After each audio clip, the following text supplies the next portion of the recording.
Hello बच्चों, कैसे हो। आज की इस वीडियो में आपका स्वागत है।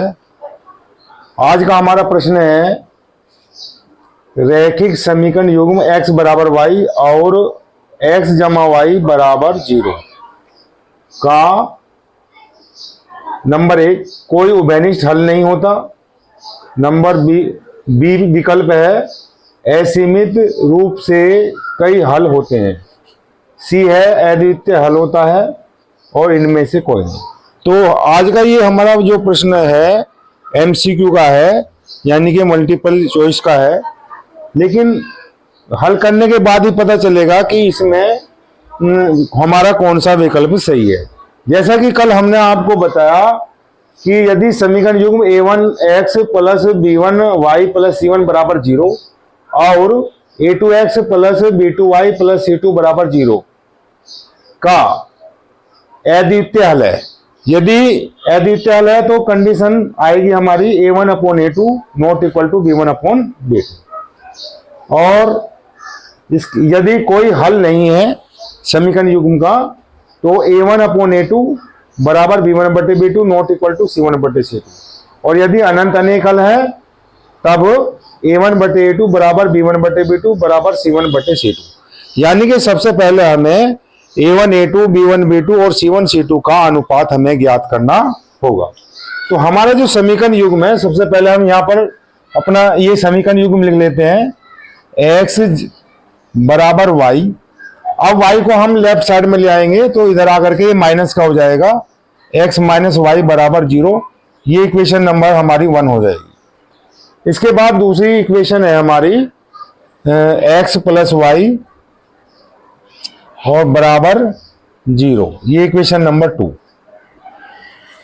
अब a1 a2 क्या है यहाँ पर, a1 a2 हमारा x समीकरण 1 में x का गुणांक a1, समीकरण 2 में x का गुणांक a2, फिर समीकरण 1 में y का गुणांक b1 और समीकरण 2 में y का गुणांक b2।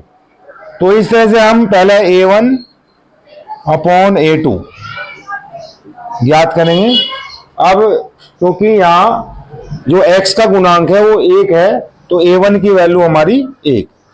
फिर इक्वेशन नंबर 2 में x का गुणांक है भी 1 है तो a1 की a2 की वैल्यू भी हमारी 1 है, तो 1 अपॉन 1 यानी कि 1 के बराबर हो गया। इसके बाद b1 बटे b2। अब इक्वेशन 1 में y का गुणांक है हमारा -1, तो यहां -1 लिख देंगे, b1 हमारा -1 हो गया। फिर b2 यहां पर 1 है तो ये हो जाएगा -1। तो अब हम यहां पर देखते हैं कि a1 अपॉन a2 की वैल्यू 1 है और b1 बटे b2 की वैल्यू -1 है, यानी कि 1 और -1 ये आपस में बराबर नहीं है। तो कंडीशन हमारी ये आ गई अद्वितीय हल वाली, क्योंकि a1 upon a2 not equal to b1 upon b2। तो इसलिए a1 upon a2 not equal to b1 बटे b2। इसलिए समीकरण युग्म का एक अद्वितीय हल है, यानी कि हमारा जो विकल्प सही होगा इसमें ये सी पार्ट हो जाएगा, अद्वितीय हल होता है, तो ये हमारा आंसर करेक्ट होगा। इसके बाद में नेक्स्ट हमारा क्वेश्चन है प्रश्न 2। रैखिक समीकरणों 2x जमा 3y बराबर 5 और 4x जमा 6y बराबर 10 का युग्म असंगत है, संगत है, आश्रित संगत है या इनमें से कोई नहीं है।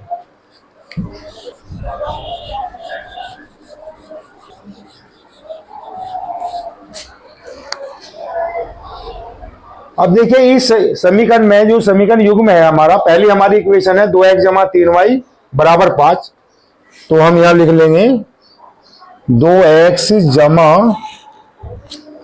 3y बराबर 5 और दूसरी ये इक्वेशन नंबर 1 है।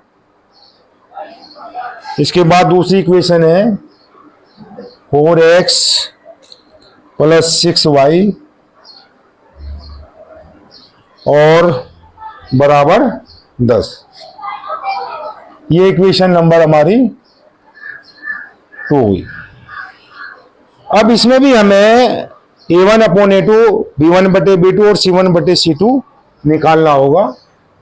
तो यहां पर A1/A2,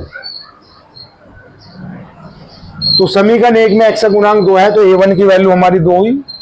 समीकरण 2 में x का गुणांक 4 है तो A2 की वैल्यू हमारी 4 है। तो 2 × 2 2 दूनी 4, तो ये हल करने के बाद में हो जाएगा हमारा 1/2। इसके बाद में B1/B2 निकाल लेंगे। B1/B2 बराबर हो जाएगा, समीकरण 1 में y का गुणांक 3 है तो B1 की वैल्यू हमारी 3 हुई। समीकरण 2 में y का गुणांक 6 है तो यहाँ पर B2 की वैल्यू 6 हो जाएगी। और 3/6 को हल करेंगे तो चूंकि 3 से कट जाएगा, 3 × 3 3 दूनी 6, तो ये हो जाएगा हमारा 1/2। इसके बाद में हम निकाल लेंगे C1/C2 की वैल्यू। तो C1/C2 बराबर हो जाएगा 5/2, 5/10। तो 5 और 10 को 5 से भाग कर देंगे तो ये हो जाएगा हमारा 1/2। तो यहां पर हम देखते हैं कि A1/A2 की वैल्यू भी 1/2 आ रही है, B1/B2 की वैल्यू भी 1/2 है, C1/C2 की वैल्यू हमारी 1/2 है। तो यानी कि ये तीनों बराबर हो गया अनुपात। तो A1, इसलिए A1/A2 बराबर B1/B2 और बराबर C1/C2। अब यहां पर जो हमारी कंडीशन आई है वो ये आई है अनंत अनेक हल वाली। तो यहां पर समीकरण युग्म के अनंत अनेक हल होंगे, यानी कि जब समीकरण युग्म के हल होते हैं, अनंत अनेक हल होते हैं, तो हमारा जो समीकरण युग्म है आश्रित संगत होगा। तो इसलिए समीकरण युग्म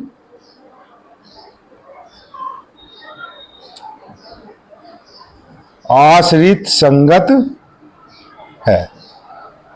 तो अब इन विकल्पों में जो हमारा आंसर है वो है सी पार्ट, यानी कि यहां पर आश्रित संगत, ये हमारा आंसर सही है। इसके बाद में हम नेक्स्ट क्वेश्चन लेकर चलते हैं। हाँ, देखिए जो हमारा नेक्स्ट प्रश्न है वो है कि के किस मान के लिए समीकरण युग्म x - 2y बराबर 3 और 3x जमा ky बराबर 1 का एक अद्वितीय हल होता है। तो समीकरण युग्म लिख लेंगे पहले हम यहां पर, x - 2y बराबर 3, ये समीकरण हमारी 1 है। फिर इसके बाद 3x जमा ky बराबर 1, ये समीकरण 2 है। अब हम इसमें A1 चूंकि हमें इसमें प्रश्न में दिया हुआ है कि समीकरण युग्म का एक अद्वितीय हल होता है, उसके लिए हमें k का मान निकालना है। तो यहां लिखेंगे चूंकि समीकरण युग्म का एक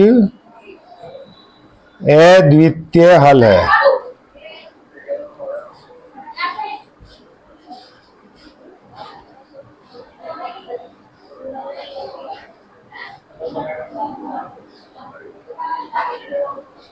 जब अद्वितीय हल है तो अद्वितीय हल के लिए कंडीशन है A1/A2 not equal to B1/B2।